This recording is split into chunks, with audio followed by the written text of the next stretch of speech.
Привет! Сегодня 5 июня, и у нас есть радостное событие, причем одно, хотя ожидалось больше. Я получил ARC. Вот так оно выглядит. Это карточка по типу прав. Это, для тех, кто не знает, это тайваньский вариант ВНЖ, либо грин-карты с ограниченным сроком действия. То есть эта карта дает право на проживание на Тайване и другие права, потому что к этому документу привязываются всякие штуки типа посылок по почте, а, покупка машины, сдача на права, и все завязано на этот документ. Пока у вас его нет, вы здесь на правах туриста фактически. Поэтому это было долгожданное событие. На то, чтобы получить вот это ARC, у нас ушло больше 5 месяцев. Хотя мы предполагали, что до этой стадии мы дойдем не больше, чем за 3 месяца. Я не оговорился, что событие радостное одно, потому что получил ARC пока только я.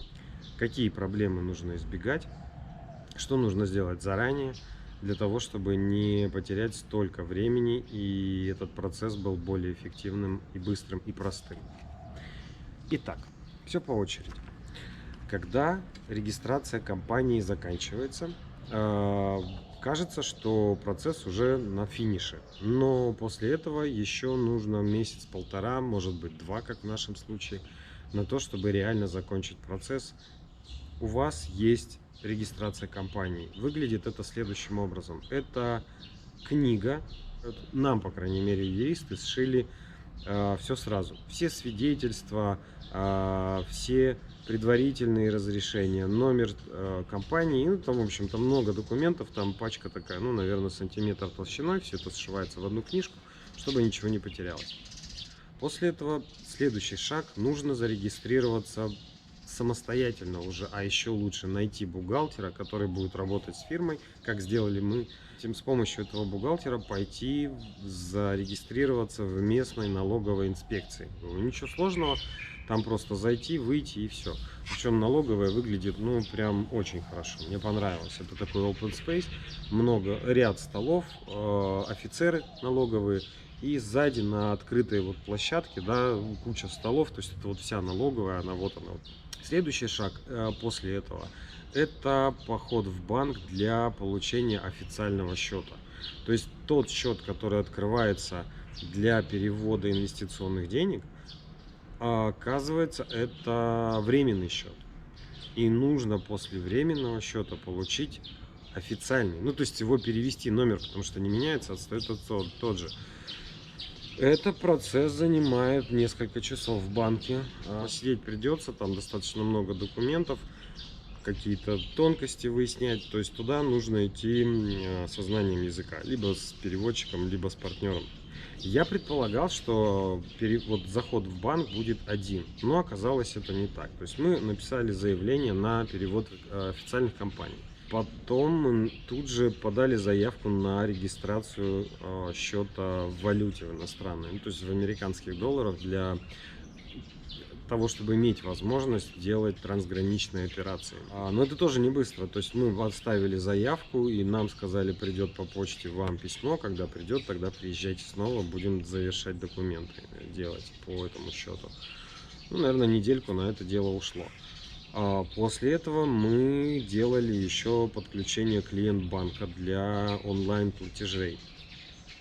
Все это достаточно сложно, потому что тут есть некоторая специфика у банков. Если российские банки для интернет-доступа, ну, по крайней мере наш банк в России, выдавал смарт-ключ в USB, здесь это через приложение, которое нужно установить на телефон, куча паролей, куча всяких настроек сделать, потому что, ну, это приложение, да, оно универсальное, и там нужно каждый раз подгонять.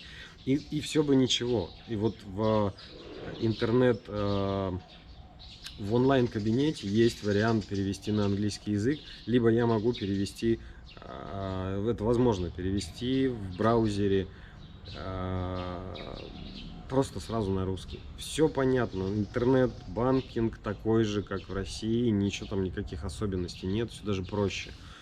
Но привязка к установленному приложению на телефон делает это таким определенным челленджем, потому что приложение может быть только на китайском, и его не перевести, потому что оно работает не в браузере. Параллельно с этим шли оформление документов. Я получил документы, наверное, с месяц назад на регистрацию компании. Вот когда кажется, что уже все готово, вот этот месяц потрачен на получение разрешения на работу и теперь вот IRC.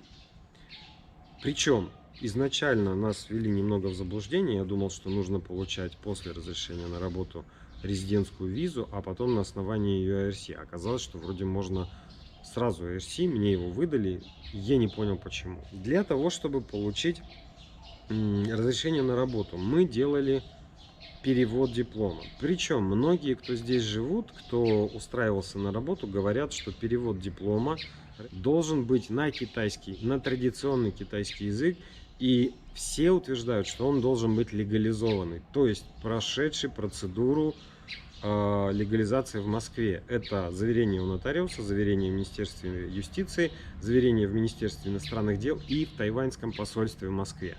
Только после этого этот документ, перевод этого документа считается легализованным и признается на территории Тайваня. Я не знаю, как, но у юриста у нашего получилось получить разрешение на работу с переводом, с заверенным просто переводом. Перевод был на два языка сразу, на английский и на китайский. Основной документ для получения разрешения на работу — это, естественно, регистрационные документы самой компании. Я не знаю, какие именно и что показывал, но наш юрист, наши документы все время, пока мы получали working permit, были у него. То есть он их нам отправил вместе с разрешением на работу. Я имею в виду оригиналы на регистрацию компании. Значит, вот уставные, считай, документы, свидетельство о регистрации, приказ о назначении директора. Ну, то есть это не совсем он, да, но выглядит примерно так же, как в России приказ о назначении директора, то есть меня, и на основании этого я еще делал вот диплом и присылал типа резюме, то есть, ну, какой у меня опыт, что я не от балды, там, не левый директор, да. Вот это вот все отправили, потратили мы на то, чтобы это получить. Здесь вот у меня в плане написано, что на это нужно 12 дней, на самом деле ушло на это где-то недельки 3. Вот, после этого, значит, я получил разрешение на работу, и казалось, все, можно устраиваться на работу, работать, платить страховку, получать медицинское обслуживание, если нужно, да. Но оказалось, все не так просто. Значит, мы пошли подавать документы на получение IRC всей семье. И тут выяснилась маленькая деталь. Оказывается, что на меня нет никаких проблем. Они сказали: да, давайте документы, мы все сделаем, вы получите IRC через, по-моему, дней 12 заложили на это дело. А вот ваша семья, чтобы получила IRC, нужно сделать легализацию перевода свидетельства о свадьбе и свидетельства о рождении. То есть вот и никак. И все бы было ничего, может быть, если бы нам об этом сказали заранее, и мы это сделали, ну, в декабре, в ноябре, да, там заранее, будучи в Москве, все по-быстрому и по-простому. Нам никто про это, нигде про это не написано, что на конечной стадии получения России нужно будет вот этот документ. Я думаю, может быть, в итоге выйдет на каждый документ 1000 по 10 рублей. Перевод с легализацией, потому что сейчас в Москве карантин. И цены на перевод подняли. Сроки переводов увеличили больше, чем до месяца. При этом никто не дает гарантии, что они смогут поставить в посольствах, потому что посольства продолжают оставаться закрытыми. Мы получим эти документы, и вот где-то через, может быть, месяц, если все пойдет по плану, да, у семьи будет IRC. Все бы было ничего, но, как я уже сказал, что к IRC привязывается все остальное. Например, медицинская страховка.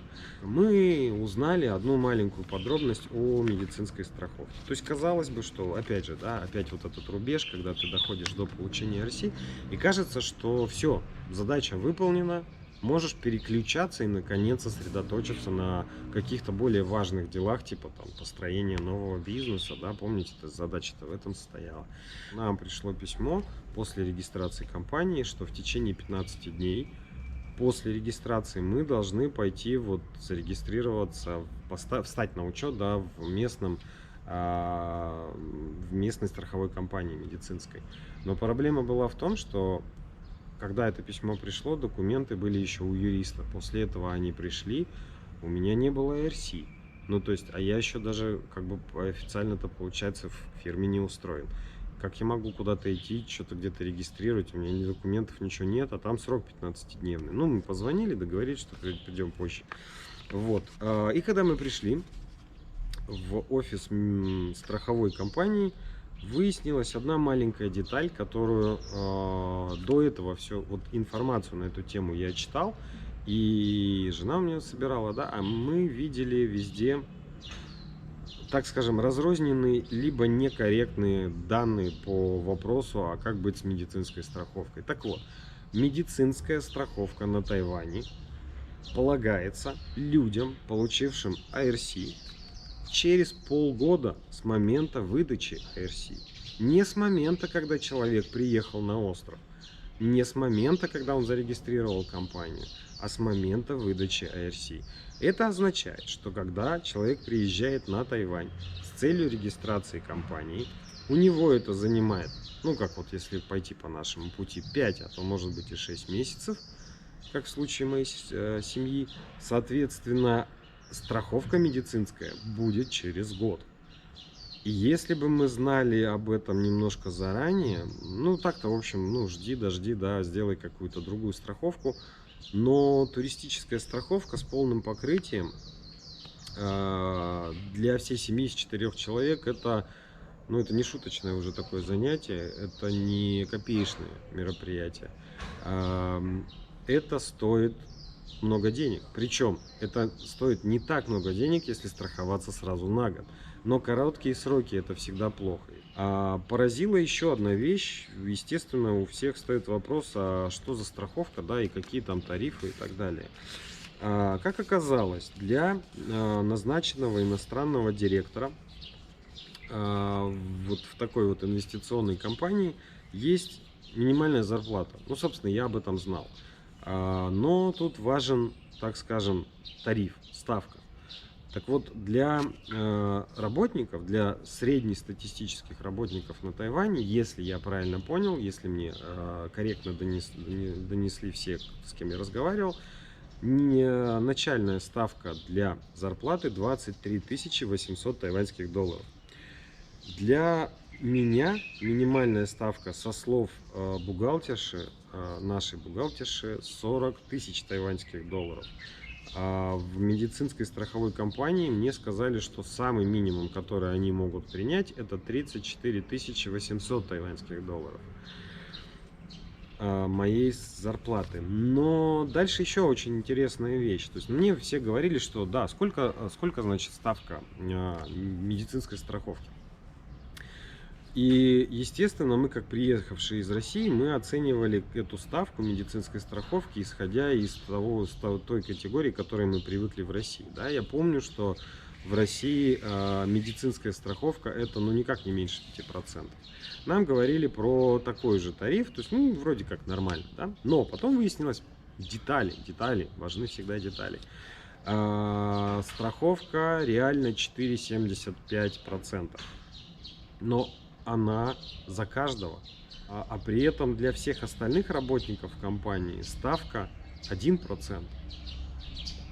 В 2 раза меньше зарплаты. И есть вот определенная, я так понимаю, не очень социальная справедливость. Сейчас мы еще на эту тему хотим изучить вариант страховать отдельно просто детей и супругу как неработающих. Я надеюсь, что тогда не будет привязки к моей зарплате. Тут, ну, может быть, в 2 раза дороже, чем для работника, да, но все-таки дешевле, чем для нас. Еще про затраты. Маленький такой штришок. Каждый IRC стоит, выдача IRC стоит 5200 долларов. Уточню. это IRC стоил мне, потому что мне его давали на 3 года. Вообще, из практики, если я правильно все понимаю, при регистрации компании тайваньское правительство может варьировать испытательный срок. Тот самый срок, после которого компания должна отчитаться о каком-то обороте по счетам, что это не фейк, да, что это реально существующая компания. Так вот, этот срок, он может быть от года до 3. Причем раньше мне говорили, что лимит где-то в районе 2 лет, но мне почему-то дали 3. Вы предоставляете документы и план действий, да, что собирается делать компания. Вы переводите инвестиционный капитал. То есть, если пойти по минимальному пути и ничего не рассказывать тайваньскому правительству, я понимаю, что вам, скорее всего, наверное, дадут год. И тогда через год придется показать достаточно существенный оборот. Но учитывая, что половину этого года вы потратите вот на эту вот беготню с бумажками, с получением всего, что нужно просто бытового, ну, это начинает становиться таким на грани реальности вообще. Если идти как мы, да, то есть немного увеличивать суммы инвестиций, расписывать хорошо там все проекты, все, ну, типа бизнес-плана, да, такую презентацию сделать, то я так понимаю, это, убедительно просто. И нам, получается, дали карт-бланш, то есть 3 года разрешения на работу. Соответственно, мне нужно будет для продления, через 3 года мне нужно будет продлять разрешение на работу, оставаться, да, чтобы мне разрешили оставаться директором этой компании. И замена, соответственно, продление, пролонгирование IRC. Вот как раз перед этим нужно будет, мне юрист прислал, что там нужно сделать, нужно будет подать отчет, собрать документы о том, что я сам лично уплатил все налоги, что компания сделала определенный оборот, вот эти документы собрать, сделать копии и отправить в правительство для получения какого-то письма, на основании которого просто делается потом продление рабочей визы. Точнее, рабочего разрешения на работу и продление IRC. Вот как-то так. Процесс, от себя могу сказать, процесс этот получения оказался несколько более сложным, чем казалось. Нельзя просто взять и положиться на юриста, да, и сказать, вот, типа, на тебе денег, вот мой там копия паспорта, да, вот тебе доверенно, сделай, все, я поехал там на Бали отдыхать, да. Нет, так не работает. Это нельзя сделать, всю эту процедуру нельзя сделать дистанционно. Ее нельзя сделать наездами, вообще не вариант. Она вот как-то сумбурно, хаотично должна двигаться постоянно. И я так понимаю, что единственный шанс, чтобы это более-менее как-то компактно по времени получилось, совмещать что-то с чем-то другим. Вот как делали мы, мы по бизнесу работали, делали то, что можно без регистрации, предварительные переговоры, звонки, сбор какой-то информации, такие вещи предварительные. Это все можно. Заранее нужно приготовить все, что можно сделать заранее. Привезти с собой все, я об этом уже говорил, все документы, легализацию, перевод, легализацию в Москве всех документов, свидетельств, сертификатов, дипломов. Готовиться сразу, что процедура регистрации, процедура выхода на вот это состояние, это же не просто регистрация, это состояние души, когда ты чувствуешь, что ты закончил. Да? Вот это состояние придет через 5-6 месяцев. Это долгий процесс. Я надеюсь, что я внес хоть какую-то более подробную информацию, да, в корректировку, точность, в то, как это происходит в реальности. И очень надеюсь, что тот, кто будет делать это в следующий раз, это все учтет и ему это поможет. Спасибо за внимание, успехов вам. Надеюсь, что информация была полезна. Пока.